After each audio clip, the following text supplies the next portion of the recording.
वृंदावन या बरसाना जाओ तो ज़रा सोच समझ के जाना। वह दीवानों की धरती है, वह प्रेम की धरती है। वहाँ आप एक बार जाओगे तो जैसे हो वैसे वापस नहीं आओगे।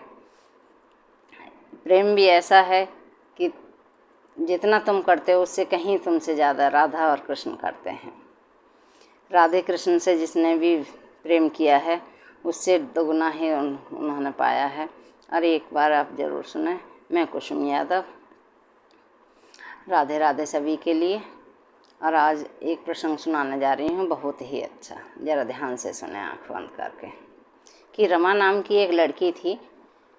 वो बहुत छोटे पैसे ही अपने राधा रानी की भक्त थी। राधा रानी को बड़ा ही प्रेम करती थी, उनका नाम रटती थी, उनका ही सेवा में लगी रहती थी। जब वो बड़ी हो गई तो उसको घर परिवार देखने के लिए गए तो इतना अच्छा परिवार मिला, जहाँ वहाँ उसकी शादी करी। ससुराल में जाके वह बहुत खुश रहने लगी। और जिस घर में उसकी शादी करी वो बड़ा संपन्न परिवार था और बहुत ही राधा रानी और कृष्ण भगवान का भक्त था। सभी लोग राधा रानी को और कृष्ण भगवान की पूजा करते थे, मानते थे, बहुत ज़्यादा उनसे प्रेम करते थे। तो रमा भी वहाँ जाकर बहुत खुशी रहने लगी, बहुत खुश जीवन व्यतीत हो रहा था।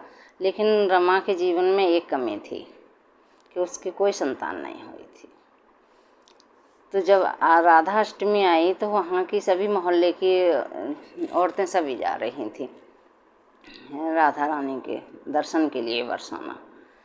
तो उनकी रमा की सास बोली कि बेटा, मैंने सुना है कि राधा रानी के जो दरबार में जाता है वो कोई खाली हाथ नहीं आता। तुम एक बार राधा रानी के दर्शन कर आओ। और वहाँ राधा अष्टमी का मेला लग रहा है और सभी जा रही हैं तो आप भी चली जाओ। अब तो ये बात सुन के रमा बहुत खुश हुई। खुश होके कहने लगी कि अरे वाह, मैं तो जाऊँगी। अब अपने खुशी खुशी घर में काम करने लगी। ट्रेन की टिकट बुक करा दी थी। सुबह ट्रेन से जाना था और रात में ही रमा के पैर में चोट लग गई और चोट भी बहुत गहरी लगी थी। तो उसकी सास कहने लगी कि बेटा अब देखो मत जाओ, तुम्हारे पैर में बहुत गहरी चोट लगी है। तो रमा कहने लगी नहीं माँ जी, मैं तो जाऊंगी दर्शन के लिए, इतने दिन में तो मैं जा रही हूँ और जैसे राधा रानी चाहेंगी वैसे अब कर लेंगे, अब मैं तो जाऊंगी। तो रमा की सास बोली कि चलो तुम्हारी इच्छा है तो चलो, राधा रानी अपने आप देख लेंगी, चली जाओ। अब वो अपने सासू माँ का कहना मान के और राधा रानी के दर्शन के लिए वृंदावन में चले गए। अब जहाँ सीढ़ियों पर चढ़ते हैं और जो साथ की सारी औरतें थी जो मोहल्ले की, वो तो अपने जल्दी जल्दी सीढ़ियों से ऊपर चली गई। और राधा रानी वो रमा पहली सीढ़ी से दर्द हो रहा था सीढ़ियों पर चढ़ते हुए, तो भगवान राधा रानी का नाम लेके हे राधा रानी, हे राधा रानी और कराहती हुई अपने चली जा रही थी। इतने में एक छोटी सी लड़की आई और लड़की कहने लगी माँ, मैं तुम्हें चढ़ा देती हूँ, राधा रानी का महल तो बहुत ऊंचा है, ऊंचे पे है, काफ़ी सीढ़ियाँ चढ़नी पड़ेंगी और तुम्हें चलो मैं चढ़ा देती हूँ। तो रमा देख के मुस्कुराई, बोल बेटा तुम तो अभी छोटी हो, तुम कैसे चढ़ा दोगे? कि नहीं, मैं हाथ पकड़ लूँगी और चलो चढ़ाती हूँ। चढ़ा दिया एक एक करके और लड़की ने हाथ पकड़ा। तो रमा कहने लगी कि बेटा तुम्हारा नाम क्या है? तो वो लड़की कहने लगी कि मैया मेरा नाम ना, मुझको सब लाडो लाडो कहते हैं। क्या अच्छा, बड़ा ही प्यारा नाम है लाडो। जितनी मेरी प्यारी गुड़िया है उतना ही मेरी गुड़िया का नाम भी लाडो, बड़ा सुंदर नाम है। यह देख के राधा राधा कहते हुए और अपने ऊपर चले गई।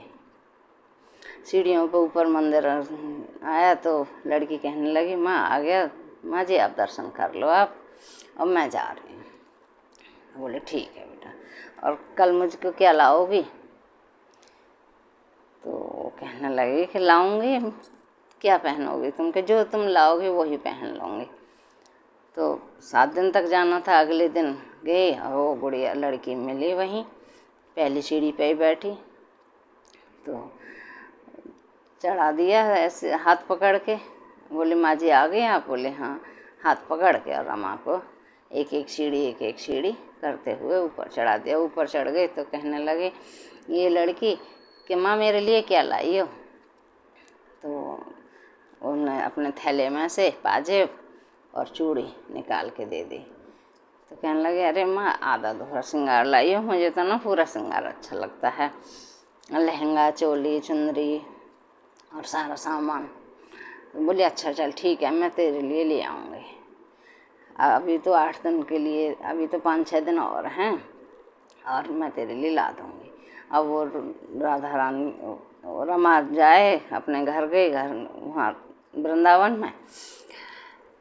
हाँ, जाके बरसाने से अपना सारा सामान लिया उसने, अपने ले जाके, और अगले दिन गई तो उसने थैले से निकाल के लाड़ो को दे दिया। बोले लाड़ो ये देख।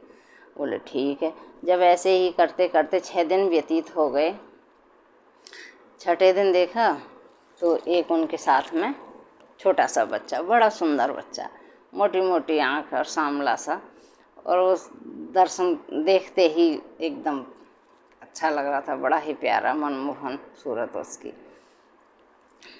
तो रमा कहने लगी बेटा लाड़ो ये कौन है? कि माँ ये मेरा सखा है, मेरे साथ ही रहता है, और ना कल इसके भी लिए कपड़े लेके आना। तो रमा कहने लगी ठीक है, मैं इसके लिए भी लाऊंगी।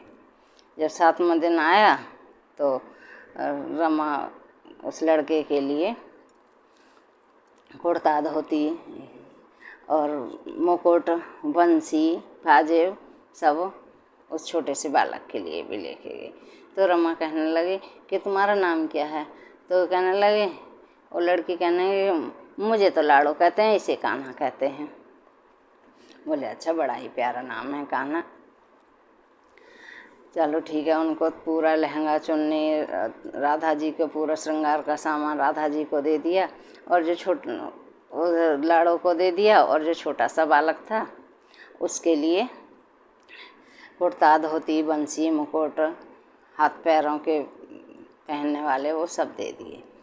और जब 8वां दिन आया तो रमा जब सीढ़ियों पर चढ़ने लगी तो देखा चारों तरफ, अब वो तो बड़ी परेशान कि कहीं मेरी लाड़ो ना दिखाई दे रही है। तो लाड़ो लाड़ो लाड़ो चारों तरफ से देखने लगे, कहीं मेरी लाड़ो ना दिखाई दे रही।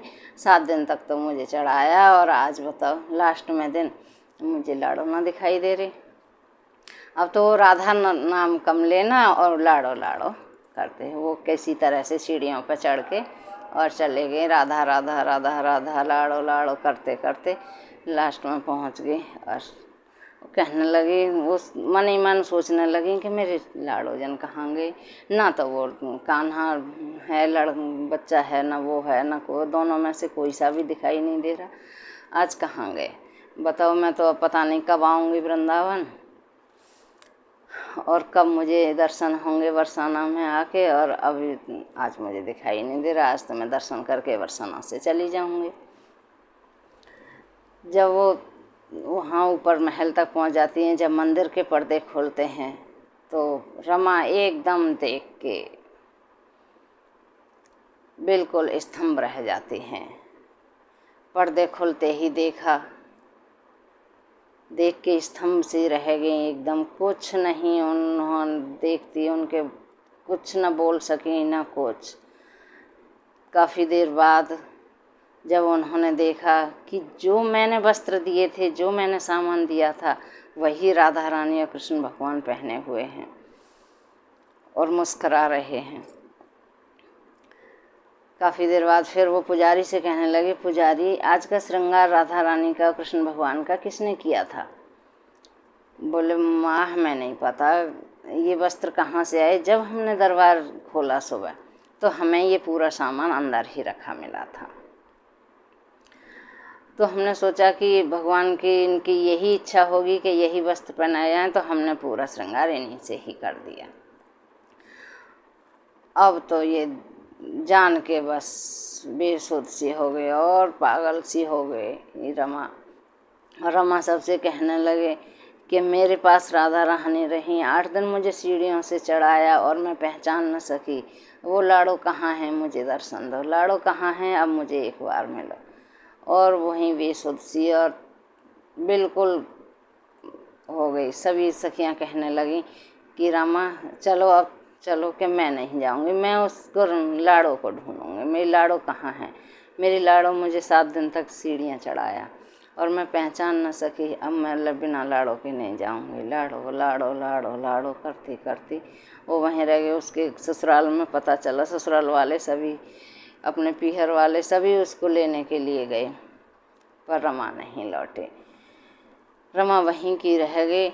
जब 30 साल हो गए, 30 साल तक सभी आने जाने वालों से, सबसे यही कहती रहती रमा कि मैंने ना, मेरी लाड़ो कहाँ है? मैंने लाड़ो को देखा, लाड़ो ने मुझे सीढ़ियाँ चढ़ाई थी, लाड़ो मुझे हाथ पकड़ के ले गई थी, लाड़ो ने ना मेरे दिए हुए वस्त्र पहने थे, लाड़ो कहाँ है?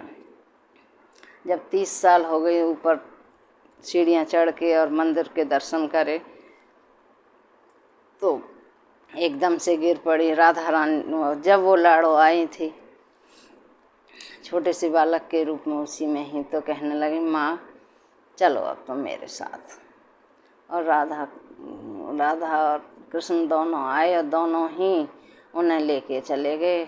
वहीं उन्होंने प्राण त्याग दिए, वहीं से उन्होंने अपना सब कुछ शरीर त्याग के और राधा रानी में विलीन हो गई। ये है राधा रानी की महिमा, राधा नाम की महिमा, कृष्ण भगवान की महिमा। इसीलिए तो कहते हैं कि एक बार जाओगे बरसाना यह वृंदावन, तो ज़रा सोच समझ के जाना। यह प्रेम की धरती है। यहाँ जितना तुम राधा रानी से, कृष्ण भगवान से प्रेम करते हो, उससे कहीं ज़्यादा तुम्हें मिलेगा। अगर कहानी अच्छी लगी हो तो प्लीज़ लाइक करना, चैनल को सब्सक्राइब करना और शेयर करना। जय श्री राधे राधे।